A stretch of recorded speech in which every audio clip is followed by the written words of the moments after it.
This might truly be the end of Diddy. Diddy's case has gotten darker and darker. It has now opened Michael Jackson's case. Before he died, Michael Jackson was accused of child SA. It turns out he might have been framed this whole time, and the people who did this are alleged to be close associates of Diddy. You must understand that back in the day, we used to believe everything that was in the press. We didn't even consider how he was treated during that time. He was treated badly, dehumanized, and slandered by the press. What's even more sick is that the main reason you cannot find old articles of Michael Jackson on the internet is because Wacko Jackson. Jackson was an example and a project that could be using on the masses. He and Carol on Twitter explains the situation better. While you listen to his explanation, please don't forget to subscribe to the channel. If you don't mind, please like the video as it helps push the video on the algorithm. Michael Jackson conspiracy theories are back on the table. P. Diddy's sexual blackmail ring puts Michael Jackson's whole life story in a whole new light. So this new lawsuit just came out that shows tons of evidence that P. Diddy, Puff Daddy, has been running a sexual blackmail operation very much like Jeffrey Epstein, but in the rap and music industry for basically 30 years. And in that lawsuit, we learned that his head of security while he's running the sexual blackmail ring is this guy named Fahim Muhammad, who before working for Diddy was the head of security for Michael Jackson when he was only 21. And he was one of the first people on the scene when Michael Jackson died. And before we go to Michael Jackson, the most important part of the Diddy case to bring across is the fact that the record executives at the very top knew what P. Diddy was doing. They were attending the parties with underage girls where they were spiking drinks. They were deeply involved in Diddy's personal life. And all evidence points to them supporting his operation, or at the very least, turning a blind eye to it. So let's revisit Michael Jackson, the king of pop, knowing what we know today. Starting in 1993, Michael Jackson was repeatedly accused of inappropriate things with children. And most of us eventually took that story and were like, okay, that's messed up. Michael Jackson's a bad dude, without necessarily taking into account the way that the press had been smearing him in really messed up ways for years. And then a bunch of documentaries were made before and after his death, smearing him left, right, and center. But the Diddy lawsuit directly points out and reminds us that the people that own the record companies also own the media publishing businesses that can print the tabloids. They have close relationships with the people that own the newspapers and the magazines that print these stories, that make these movies. That's how they offer record contracts to people and then get them to the top of the charts right away. That is, if they play ball, if you know what I mean. But when you actually look into the evidence, the FBI were investigating Jackson for 10 full years, and they presented no evidence of criminal conduct on Jackson's part. The files have been declassified and you can view them yourself. They include a raid of his home where they confiscated all electronics. This is their ID number that you'll see. We're talking computers, hard drives, cell phones, where they say the amount of gigabytes. And then following are pages like this where they have the ID of the different devices and they all say nothing. Literally, they all say this. They found nothing.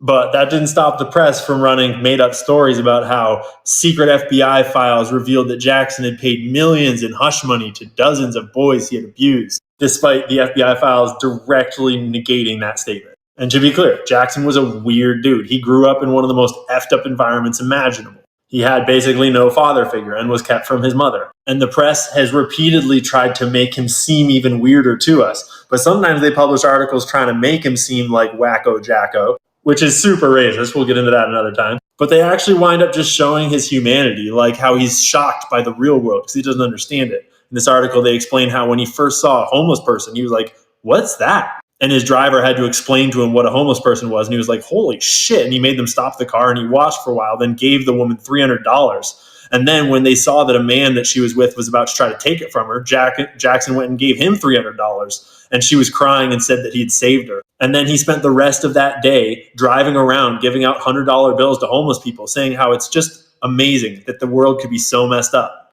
He sang about this kind of stuff all the time. In that same article, they also confirmed that he likes women, not underage ones, and he had a secret girlfriend that he was seeing on the side, but keeping it away from his kids, and would always be back before they woke up. So they branded him as Wacko Jacko early on and just like totally annihilated his public image. But what you might not have known is that that is a direct reference to a monkey, a fighting monkey from an old, who was like a cartoon character, basically.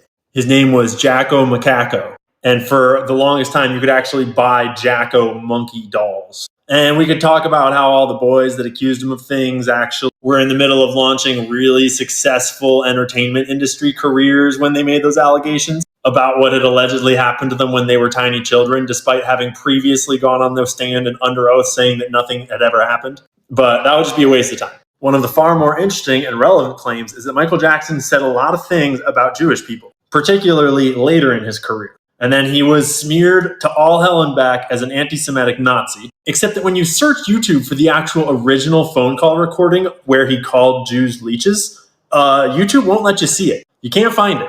Instead, they feed you a bunch of videos that are of this other phone call that seems to be his doctor that allegedly killed him, calling him when he was in the midst of heavy sedation and getting him to talk on the phone in slurred speech about how shitty his life was while he was completely fucked up on drugs that his doctor that was talking to him probably knew he was high on. Like, I don't know, just feels like a smear job to me.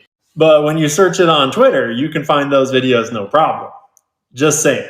And that's not because X supports anti-Semitic content. That's because X allows you to get to primary sources. Because if you want to know how history happened, you need to be able to access the primary sources. And yes, Jackson did say that the Jews are, we're probably referring to the Jews in the music industry, are like leeches and that they took everything from them and that they did it on purpose. But when you look into those allegations or those insults, you realize that because of his will that was probably fake and filed right before his death.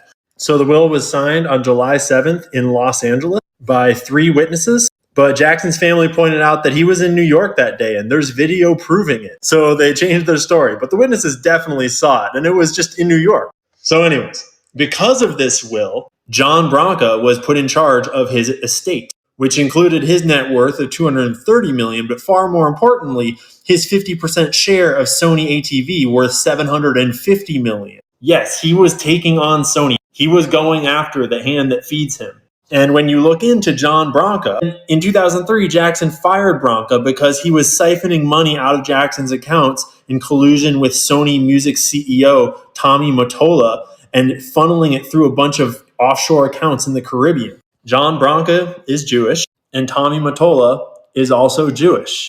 Plus, Tommy Mottola married Mariah Carey partway through his life when she was a young woman. He was an old man.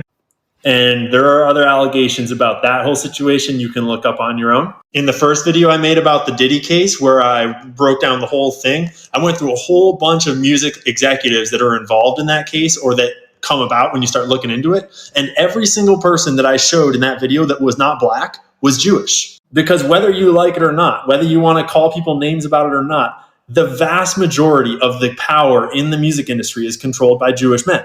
Another good example who we have not talked about yet is Lou Pearlman, who is famous for the boy bands NSYNC and Backstreet Boys. Not trying to say that all Jewish people are bad. People are just people. They make their own choices. But in the music industry, there are a fuckload of Jewish men that are doing shitty things to people. And in a few other industries too, when you think about it. We'll make another video about that. For most of Jackson's career, his head of security was Bill Bray, who was his mentor and basically his father. And the two were extremely close. Bill ran his security until he was 70 when he retired, and Jackson continued to pay his medical bills until he died at age 80. This is a letter that Michael Jackson wrote to Bill that is both really touching and really enlightens you as to the state of Michael Jackson's education and his perspective on the world and his life story. Pause if you want to read that. But then once Bill retired, Jackson was then protected by other security people that came and went. And he wound up with this guy who has direct connections to Diddy's sexual blackmail operations, who was directly complicit in covering up crimes for Diddy, in covering up murders, covering up drug use, prostitution, human trafficking. This is the guy that was protecting Michael Jackson the day that he died. The day that he was overdosed on drugs after he was probably already asleep, and the only witnesses, there were no witnesses to the crime. I'm honestly kind of surprised that this guy never got checked into as a suspect. I'm not trying to make any allegations. I'm just saying anyone can inject a dude with lots of propofol.